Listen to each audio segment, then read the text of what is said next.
नमस्कार, मैं युष्मा व्यास वीरभूमि राजस्थान न्यूज से। सौम्य शर्मा ने नीट में बनाया देश भर में 14वां स्थान, रचा सफलता का इतिहास।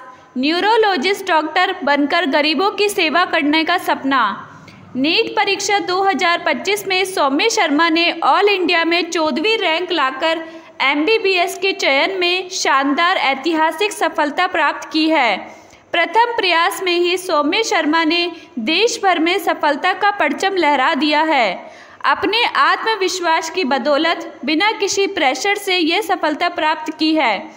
गुलाबी नगर के पूर्वी क्षेत्र आगरा रोड पर रहने वाले सौम्य शर्मा ने शानदार कामयाबी हासिल कर क्षेत्र का नाम रोशन किया है। नीट का रिजल्ट आने के बाद से ही सौम्य के निवास पर प्रशंसकों व स्थानीय लोगों का बधाई व शुभकामनाएं देने का तांता लगा हुआ है।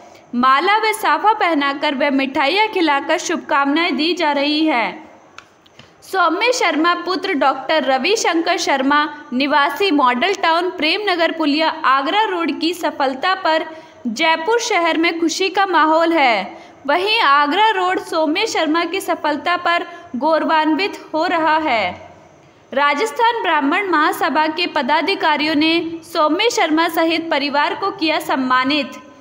JEC यूनिवर्सिटी जयपुर के वाइस चेयरपर्सन अर्पित अग्रवाल, इसके साथ ही राजस्थान भाजपा के पूर्व प्रदेशाध्यक्ष व पूर्व आदर्श नगर विधायक अशोक परनामी, गालव नगर मंडल अध्यक्ष दिनेश मोहन दुबे, वार्ड नंबर 99 पार्षद पति इंद्रराज नैनीवाल, प्रकाश मांडिया, गौ सेवक व आदर्श नगर भाजपा प्रत्याशी रवि नैयर व समाज सेवी पवन उपाध्याय, मॉडल टाउन निवासी व सौम्य शर्मा के पैतृक गांव चावंडिया निवासियों ने नीट परिणाम में 14वीं रैंक लाने पर माला व साफा पहनाकर किया स्वागत, दी बधाइयाँ। सौम्य शर्मा ने बताया कि नमस्कार, मेरा नाम सौम्य शर्मा है। मेरी नीट UG 2025 में 14वीं रैंक आई है ऑल इंडिया। मैं आगरा रोड जयपुर का निवासी हूँ। मैंने केशव विद्यापीठ शंकरलाल धनुका से अपनी शिक्षा पूरी की है और नारायणा कोचिंग में मैं पढ़ता था।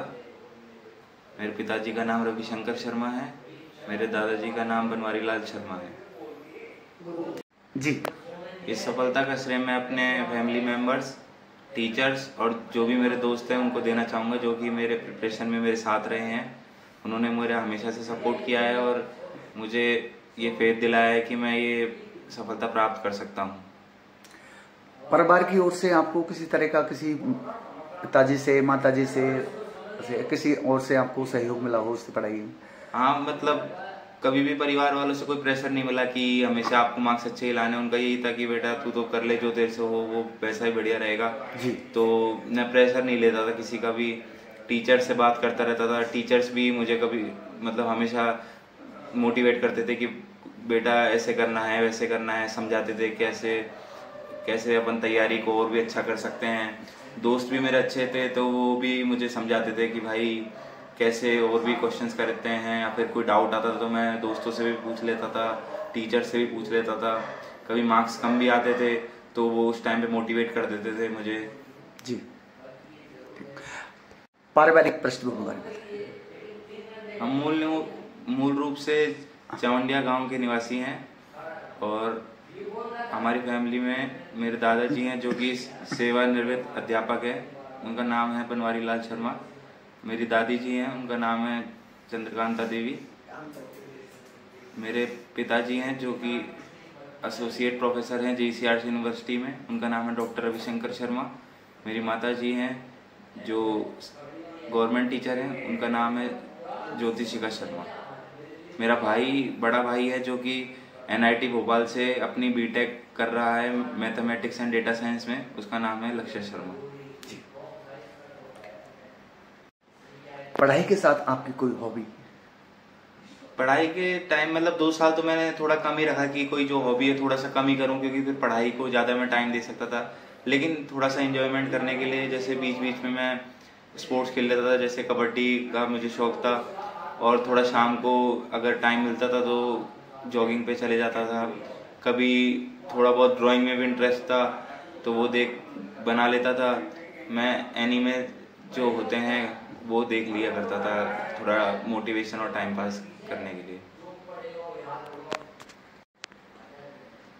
बताएं, आपको कैसा एहसास हो रहा है आप इस सफलता के बाद? शुरू में तो मुझे लग नहीं रहा था कि मेरी इतनी अच्छी रैंक आ जाएगी, लेकिन अब आ गई है तो मतलब बहुत खुशी हो रही है। सबको देख रहा हूँ कि वो भी खुश हैं, तो अच्छा लग रहा है बहुत ज़्यादा।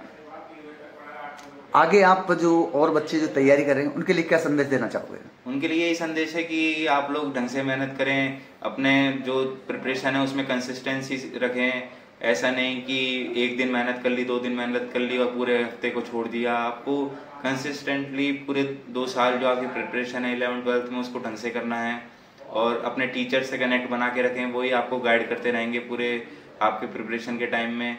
डिस्ट्रैक्शन जैसे सोशल मीडिया हो गया उसको बिल्कुल डिलीट कर दें, जिससे कि कोई आप डिस्ट्रैक्ट ना हो पाएँ। इंस्टाग्राम अगर आप चलाते हैं तो उसको डीएक्टिवेट कर दें, क्योंकि उससे भी डिस्ट्रैक्शन होता है।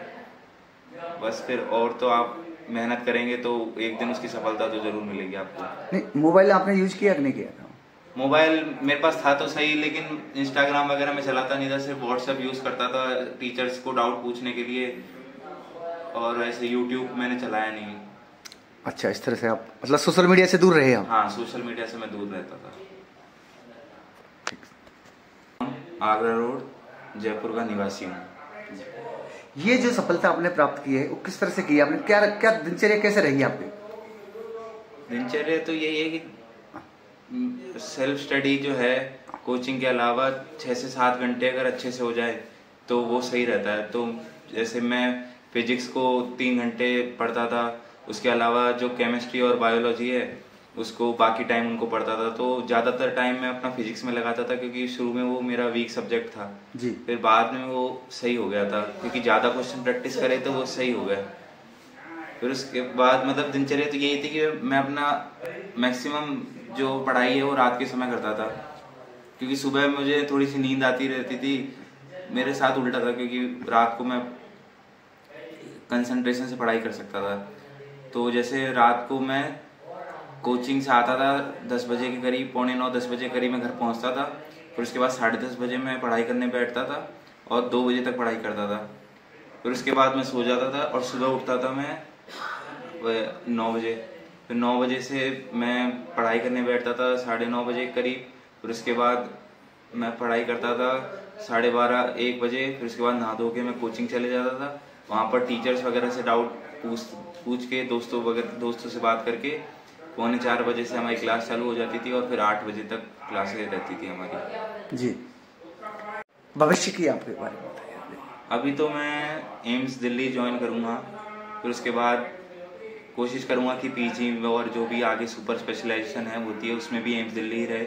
बाकी मेरा जो पर्सनल इंटरेस्ट है वो है न्यूरोलॉजिस्ट बनने में, और मैं डॉक्टर बन के समाज की सेवा ही करना चाहता हूँ, जिससे कि जो गरीब वर्ग है उसको मैं सेवा कर सकूं, जिनके पास पैसे नहीं होते तो उनको फ्री में इलाज दे सकूं। ठीक सर, धन्यवाद। मैं डॉक्टर रविशंकर शर्मा, सौम्य शर्मा का फादर जी। और सौम्य की इस अप्रतिम सफलता के लिए हम सभी परिवार वाले बहुत खुश हैं, और सौम्य से भी ये कामना करते हैं और ये आशा करते हैं कि ये जो भविष्य में जब डॉक्टर बने तो ये अपनी तो इच्छाएं पूरी करें, साथ में समाज की भी इच्छाओं का ख्याल रखें, समाज की भी आवश्यकताओं की पूर्ति करें, गरीबों की सहायता करें, ये हमारी कामना है। मैं ज्योतिषिका शर्मा, सौम्य शर्मा की मदर। आज सौम्य ने AR-14 रैंक प्राप्त की है तो मुझे बहुत अच्छा लग रहा है, बहुत खुशी हो रही है। ये ऐसे ही आगे बढ़ता रहे, देश की सेवा करता रहे और समाज में अपना नाम बढ़ाए। जी, अपना। मैं लक्ष्य शर्मा, मैं सौम्य शर्मा का बड़ा भाई हूँ, और सौम्य शर्मा ने जैसा सब लोग जानते हैं नीट में AIR-14 स्कोर गई है, तो सभी लोग खुश हैं। वैसे जैसा ये पढ़ाई करता है शुरुआत से ही टॉपर है, सबको एक्सपेक्टेड भी था ऐसा रिजल्ट लाना, बट AIR-14 ये वैसे भी सबकी एक्सपेक्टेशन से बाहर ही होता है, तो सभी लोग खुश हैं और आगे भी ऐसा करता रहे। हम सब लोग यही चाहते हैं। जी, अपना नाम बताएं। मैं सौम्य शर्मा की दादी हूँ और इसकी सफलता से मैं बड़ी प्रसन्न हूँ। मैं कहती हूँ सबसे पहले तो ये मेरा इलाज करे, फिर सारे देश का इलाज करे और गरीबों का सबसे पहले इलाज करे। आपने क्या इलाज किया? मैं तो यही है कि मेरे ये जितना इसने मेरे को परेशान किया ना, उतना ये मेरे को खुश रखे आगे। इसने 2 साल की मेहनत में मेरे को बहुत परेशान किया। अच्छा। पेन चुबाता था, कलम चुबाता था, तो मैंने सही, पर भगवान ने इसको बड़ी उपलब्धि दी थी। इसी में मैं बहुत आधी बीमारी मेरी खत्म हो गई। अपना नाम बताएं। बनवारी लाल शर्मा, गुरुजी, मॉडल टाउन आगरा रोड।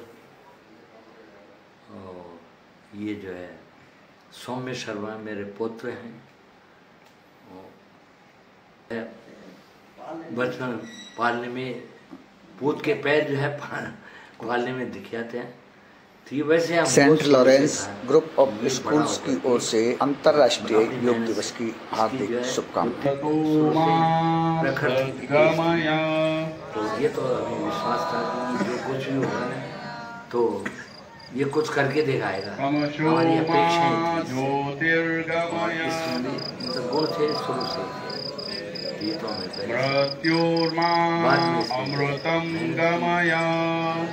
आगे आगे क्या कहना चाहोगे? आगे हम ये कहेंगे कि जिस क्षेत्र में जा रहा है तो ये एक ऐसा है कि जो लोग हैं जो भगवान का रूप मानते हैं डॉक्टर को, तो ये उनकी अपेक्षाओं में खरा उतरे। Saint Lawrence Group of Schools की ओर से अंतर्राष्ट्रीय योग दिवस की हार्दिक शुभकामनाएं। इसको जो है समाज की सेवा और जो डॉक्टर्स के प्रति लोगों की जो होती है अच्छी भावना कि ईश्वर का रूप है, तो Saint Lawrence Group of Schools की ओर से अंतर्राष्ट्रीय योग दिवस आपको ऐसा तो रहा है कि ईश्वर हमारे घर में इसको लेकर जिस तरह आप कह रहे हैं ना, ईश्वर का रूप होता है डॉक्टर। बिल्कुल, ये तो हमें है ही बहुत खुशी हो रही कि जो हमारे जो है इतना दुर्लभ कार्य इसने किया है एक तरह से, तो हमें बहुत खुशी है कि एक ईश्वर जो है का रूप। Saint Lawrence Group of Schools की ओर से अंतर्राष्ट्रीय योग दिवस की हार्दिक शुभकामनाएं। आगे फिर इसका हम तो ये कहेंगे आगे क्या है ये आप देखो शिक्षक, आप गुरुजी रहे हैं, तो मैं ये कहना चाहूँगा कि ये जो बच्चे ने सफलता प्राप्त की है उसको आगे बच्चों के लिए क्या संदेश देना चाहोगे? बच्चों के लिए ये संदेश है इसको देख, इसका जो आत्मविश्वास शुरू से बहुत अच्छा था, जिस क्षेत्र में भी काम करता था ना, ये उससे में मतलब लग जाता था पूरे लगन के साथ। आत्मविश्वास ज्यादा था इसमें, आत्मविश्वास खूब था इसमें भरा हुआ था। और जिसमें जैसे ये आध्यात्मिक भी है जी। मेरे साथ सुंदरकांड के पाठ में जाता तो उसमें भी इसने जो है, मैं कहता है भैया ये मंजीरे बजा मेरा साथ दे, तो 3 घंटे तक लगातार जैसे मतलब जो है हमारे साथ ये पाठ करता था सुंदरकांड के पाठ। तो आप उस टाइम आपको ऐसा नहीं लगता कि ये 3 घंटे मैंने बर्बाद करते हैं, ऐसा आपको नहीं लगता था? हमें नहीं, इसको भी नहीं लगता था और हमें तो लगता ही नहीं था। हम तो ले जाते थे, जो हम मानते थे इसका पूरा मतलब एकाग्रता के साथ ये काम करता था। जो भी काम करता है काम किया इसने एकाग्रता कोई भी किया, और कई स्कूलें बदल ली, कम से कम 6 स्कूलें जी, जिसमें भी ये गया तो ये मतलब उसमें वो रहा, ये टॉप रहा जी। कभी क्लास में जो है इसने कहीं भी ऐसा नहीं किया था। फिर इसका ये विचार था, इसके विचार ये थे कि मैं आर्मी में ज्वाइन करूं, मतलब सेना में डॉक्टर बनूं, इसका ये था। तो वहाँ एमपीएस में भी इसने टॉप किया है क्लास में जी। तो वहाँ एनसीसी नहीं थी, तो इसने ये नहीं देखा भाई ये तो टॉप स्कूल है, एसएलडी ये शंकरलाल धानुका थी, इसमें एनसीसी थी, तो एनसीसी के खातिर फिर ये उसमें भी आ गया जी कि मैं, और यहाँ इसने फिर एनसीसी ली जी, क्योंकि इसका विचार आगे जाने का मतलब सेना में जाने का था, सेना के डॉक्टर बनने का है। तो इसने फिर ये, तो इसने ये नहीं किया कि साहब एमपीएस तो बहुत बड़ी स्कूल है साहब, और उसमें पहला बैच था वो जी, सेकेंडरी का सीबीएसई का पहला, लेकिन इसने फिर उसमें आया उसमें इसने टॉप किया। तो इसका आत्मविश्वास लेवल जो है बहुत अच्छा, और अच्छा हम तो ये अपेक्षा करेंगे कि ये अच्छा ही बना रहे इसका आत्मविश्वास जी। लेकिन कभी भी ओवर कॉन्फिडेंस नहीं होना चाहिए, मतलब ज़्यादा, वो भी गलत है। बाकी ऐसा नहीं है, ये तो खुद ही समझदार है, मानता है इस बात को कि मुझे वो नहीं होना है। धन्यवाद। हम तो इसके जीवन की बहुत कामना करते हैं कि आगे तक रुके नहीं, आगे तक पहुंचता रहे, हम तो ये चाहते हैं। और हमारा भी नाम तो होता ही है, समाज का भी होता है, सभी का होता है, ये समाज की सेवा करे। हम तो हार्दिक इच्छा है, ये ईमानदारी बात है, इसमें कोई वो नहीं है। और हम तो बड़े खुश हैं। और चलो, हमने कुछ भी नहीं किया ज़िंदगी में, कुछ भी नहीं किया, लेकिन हम इनमें देखते हैं बड़ा बड़ा है, इससे बड़ा वो भी जो है भोपाल में है, वो भी जो है अपेक्षा पर खरा उतर रहा है, इंजीनियरिंग में है वो जी। तो हम तो इसी में हमारा रूप इन्हीं में देखते हैं कि हमने कुछ नहीं किया तो ये करे, आगे जा कर के समाज की सेवा करे, यही हमारी कामना है। धन्यवाद। यदि आपको हमारी वीडियो अच्छी लगी तो वीडियो को लाइक, शेयर व कमेंट करें, और आगे की वीडियो आप तक पहुंच सके उसके लिए हमारे चैनल को सब्सक्राइब करें। धन्यवाद।